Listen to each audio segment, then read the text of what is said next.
ಗೆಳೆಯರೇ, ನಮಸ್ಕಾರ.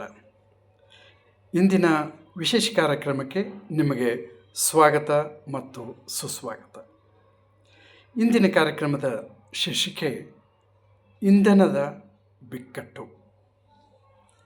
ಗೆಳೆಯರೇ, ನಿಮಗೆಲ್ಲ ತಿಳಿದಿರುವ ಹಾಗೆ ಅಮೇರಿಕ ಮತ್ತು ಇಸ್ರೇಲ್ ಜೊತೆಗೂಡಿ ಇರಾನಿನ ವಿರುದ್ಧವಾಗಿ ಯುದ್ಧವನ್ನು ಮೋರ್ ದ್ಯಾನ್ 30 days, ಒಂದು ತಿಂಗಳಿಗಿಂತಲೂ ಹೆಚ್ಚು ಈ ಯುದ್ಧ ಆರಂಭವಾಗಿದೆ.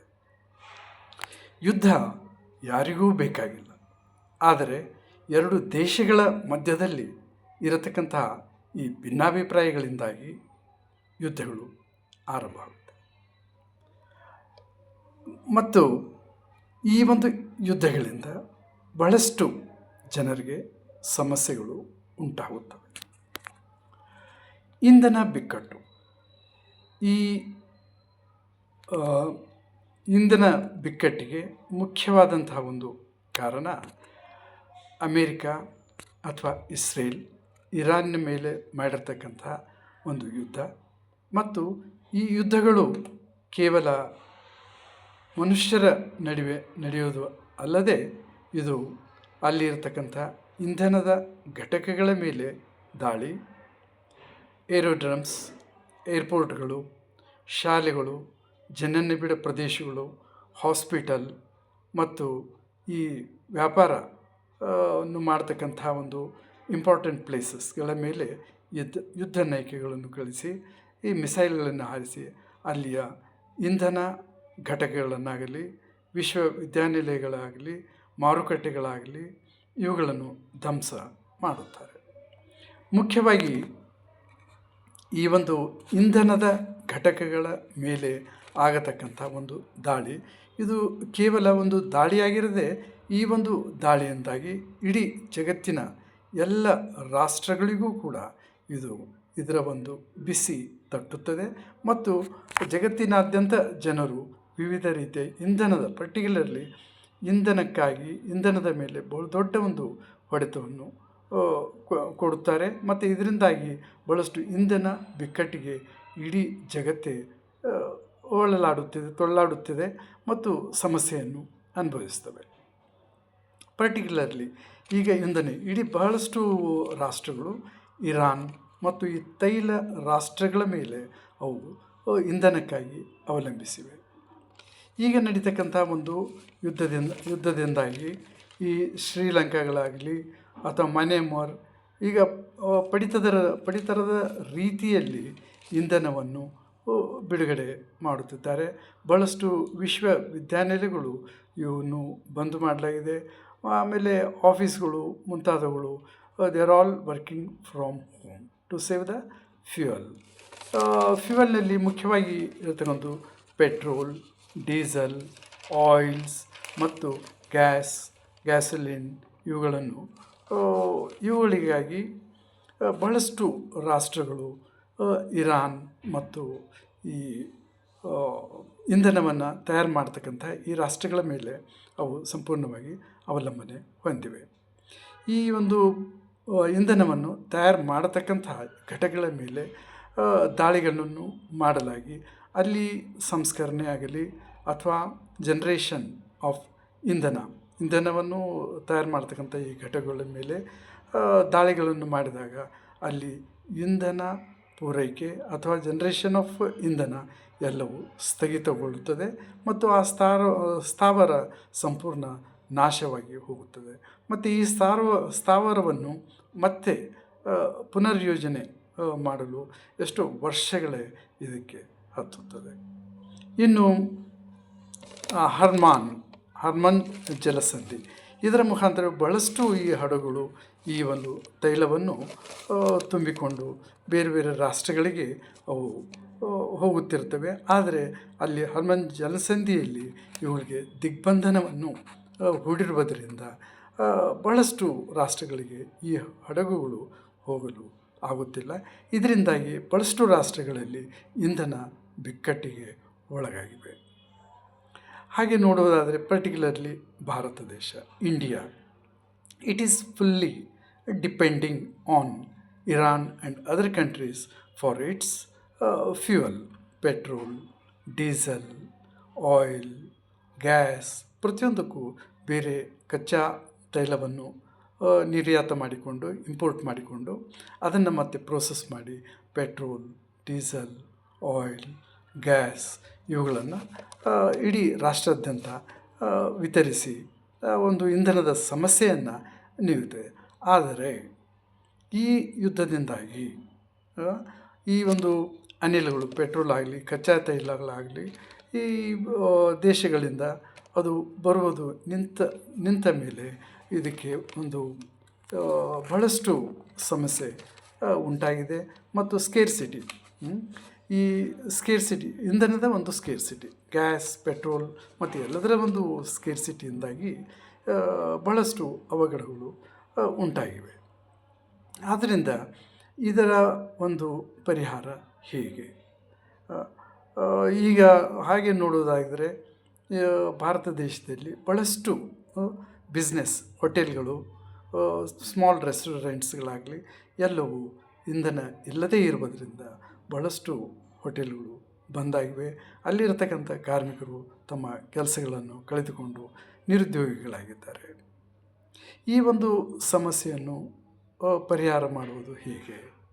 ಇದು ಒಂದು ಮುಖ್ಯವಾದಂಥ ಒಂದು ಪ್ರಶ್ನೆ.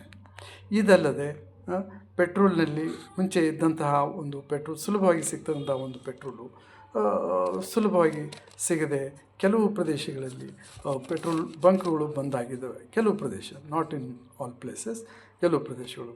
ಮತ್ತು ಗ್ಯಾಸ್, ಅಡುಗೆ ಅನಿಲ, ಪ್ರತಿ ಮನೆಗಳಲ್ಲಿ ಉಪಯೋಗಿಸ್ತಕ್ಕಂಥ ಅಡುಗೆ ಅನಿಲದ ಗ್ಯಾಸಿನ ಒಂದು ಅಭಾವದಿಂದಾಗಿ ಕಿಲೋಮೀಟರ್ ಗಟ್ಟಲೆ ಜನರು ಇದಕ್ಕಾಗಿ ವೇಟ್ ಮಾಡ್ತಿದ್ದಾರೆ.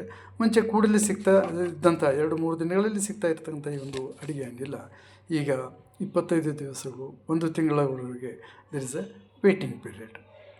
ಗ್ಯಾಸ್ ಹೋಟೆಲ್ಗಳಲ್ಲಿ ಇರ್ತಕ್ಕಂಥ ಒಂದು ಗ್ಯಾಸಿನ ಸಮಸ್ಯೆ, ಅಡುಗೆ ಮನೆಗಳಲ್ಲಿ, ಪ್ರತಿ ಮನೆಗಳಲ್ಲಿ ಇರ್ತಕ್ಕಂಥ ಈ ಒಂದು ಗ್ಯಾಸಿನ ಸಮಸ್ಯೆ ನಿರ್ಮಾಣ ಆಗಿದೆ. ಇನ್ನು ಕಚ್ಚಾ ತೈಲ ಪೂರೈಕೆ ಸಂಪೂರ್ಣವಾಗಿ ಬಂದಾಗಿದ್ದು ಈ ಒಂದು ತೈಲದ ಒಂದು ಅಭಾವ ಕೂಡ ಉಂಟಾಗಿದೆ. ಇದರಿಂದಾಗಿ ಬಹಳಷ್ಟು ಕಡೆ ಈ ಇನ್ನು auto rickshaws, some of the auto rickshaws are running on gasoline. ಇವರಿಗೆ ಯಾವುದೇ ರೀತಿಯ ಬೇರೆ ಪರ್ಯಾಯ ಮಾರ್ಗವಿಲ್ಲದೆ they are fully depending on auto rickshaws. ಆದ್ದರಿಂದ ಕಿಲೋಮೀಟರ್ ಗಟ್ಟಲೆ ತಮ್ಮ ಆಟೋಗಳನ್ನು ಸರತಿ ಸಾಲಿನಲ್ಲಿ ನಿಲ್ಲಿಸಿ ಅದಕ್ಕೆ ಗ್ಯಾಸೋಲಿನ್ ಅಥವಾ ಗ್ಯಾಸ್ ಇಲ್ಲದೇ ಇರೋದರಿಂದ ಅವರಿಗೂ ಕೂಡ ಭಾಳಷ್ಟು ಈ auto drivers they are facing lot of problems.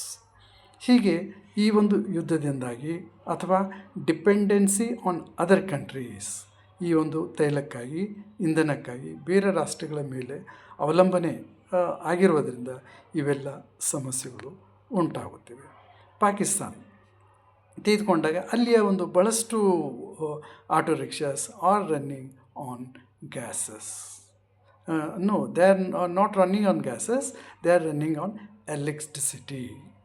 ಆದ್ದರಿಂದ ಅಲ್ಲಿ ಆಟೋ ರಿಕ್ಷಾಗಳ ನಮ್ಮ ಭಾರತ ದೇಶದಲ್ಲಿ ಇರತಕ್ಕಂಥ ಈ ಒಂದು ಸಮಸ್ಯೆ, ಗ್ಯಾಸ್ನಲ್ಲಿ ರನ್ ಆಗ್ತಕ್ಕಂಥ ಈ ಆಟೋ ರೀತಿಯಲ್ಲಿ ಅಲ್ಲಿ ಒಂದು ಎಲೆಕ್ಟ್ರಿಕ್ ಆಟೋ ರಿಕ್ಷಾಗಳು ಇರೋದರಿಂದ ಅವರಿಗೆ, ಈ ಆಟೋ ರಿಕ್ಷಾನವರಿಗೆ ಈ ಒಂದು ಸಮಸ್ಯೆ ಇಲ್ಲ. ಇನ್ನು ಚೈನಾ ತೆಗೆದುಕೊಂಡಾಗ they are not at all depending on other countries for fuels. ಆದ್ದರಿಂದ ಅಲ್ಲಿ ಈ ಒಂದು ಎಲೆಕ್ಟ್ರಿಕ್ ಬಸ್ಸುಗಳಾಗಲಿ, ಕಾರುಗಳಾಗಲಿ, ಸ್ಕೂಟರ್ಗಳಲ್ಲಿ ಎಲ್ಲದಕ್ಕೂ ಅವರು ಎಲೆಕ್ಟ್ರಿಸಿಟಿ ಮೇಲೆ ಅವಲಂಬನೆ ಇರುವುದರಿಂದ ಅವರಿಗೆ ಈ ಗ್ಯಾಸಿನ ಅಥವಾ ಈ ಒಂದು ಯುದ್ಧದಿಂದ ಯಾವುದೇ ರೀತಿಯ ಅವರಿಗೆ ಸಮಸ್ಯೆಗಳು ಇಲ್ಲ.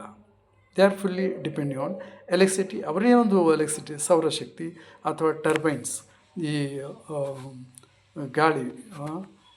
ಗಾಳಿಯ ಸಹಾಯದಿಂದ ತಿರುಗತಕ್ಕಂತಹ ಈ ವಿಂಡ್ ಟರ್ಬೈನ್ಸ್ಗಳ ಒಂದು ಸಹಾಯದಿಂದ ಅವರು ಎಲೆಕ್ಟ್ರಿಸಿಟಿಯನ್ನು ಜನರೇಟ್ ಮಾಡಿ, they are not depending on this ಇರತಕ್ಕಂಥ ಇಂಧನ ಬೇರೆ ರಾಷ್ಟ್ರಗಳಿಂದ ಬರತಕ್ಕಂಥ ಇಂಧನದ ಮೇಲೆ ಚೈನೀಸ್ ಆರ್ ನಾಟ್ ಡಿಪೆಂಡಿಂಗ್. ಹಾಗೆ ಅದೇ ರೀತಿಯಲ್ಲಿ ನಮ್ಮ ದೇಶವನ್ನು ನಾವು ದೇಶದ ವಿಚಾರವಾಗಿ ನಾವು ತೆಗೆದುಕೊಂಡಾಗ ನಮ್ಮ ದೇಶದಲ್ಲಿ ಈ ಇರತಕ್ಕಂತಹ ಈ ಒಂದು ಗ್ಯಾಸಿನ ಮೇಲೆ ಸಂಪೂರ್ಣವಾಗಿ ಈ ಒಂದು ಹೋಟೆಲ್ಗಳು ಅವಲಂಬಿತ ಆಗಿವೆ. ಅದೇ ರೀತಿಯಲ್ಲಿ ಮನೆ ಮನೆಗೆ ಉಪಯೋಗಿಸ್ತಕ್ಕಂಥ ಗ್ಯಾಸು ಅದಕ್ಕೂ ಕೂಡ ನಾವು ಬೇರೆ ರಾಷ್ಟ್ರಗಳ ಮೇಲೆ ಗ್ಯಾಸಿಗಾಗಿ ಬೇರೆ ರಾಷ್ಟ್ರಗಳ ಮೇಲೆ ಅವಲಂಬಿತ ಆಗಿದ್ದೇವೆ. Auto drivers they are depending on other countries for gases. ಇವುಗಳ ನಿವಾರಣೆ ಹೀಗೆ. ಅದಕ್ಕೆ ಇರತಕ್ಕಂಥ ಒಂದು ಮಾರ್ಗ ಕೇವಲ ಸೌರ ಶಕ್ತಿಯ ಸಹಾಯದಿಂದ ಎಲೆಕ್ಟ್ರಿಸಿಟಿಯನ್ನು ಉತ್ಪಾದಿಸಿ ಅಥವಾ ಈ ಒಂದು ವಿಂಡ್ ಎನರ್ಜಿ ಅಥವಾ ಸೋಲಾರ್ ಪ್ಯಾನೆಲ್ಗಳನ್ನು ವಿಂಡ್ ಎನರ್ಜಿಯ ಸಹಾಯದಿಂದ ಎಲೆಕ್ಟ್ರಿಸಿಟಿಯನ್ನು ಉತ್ಪಾದನೆ ಮಾಡಿ ಅವುಗಳ ಸಹಾಯದಿಂದ ಬಸ್ಸುಗಳನ್ನಾಗಲಿ, ಕಾರುಗಳನ್ನಾಗಲಿ, ಸ್ಕೂಟರ್ಗಳನ್ನಾಗಲಿ ಮತ್ತು ಅಡುಗೆಗಾಗಿ ಕೂಡ ಈ ಒಂದು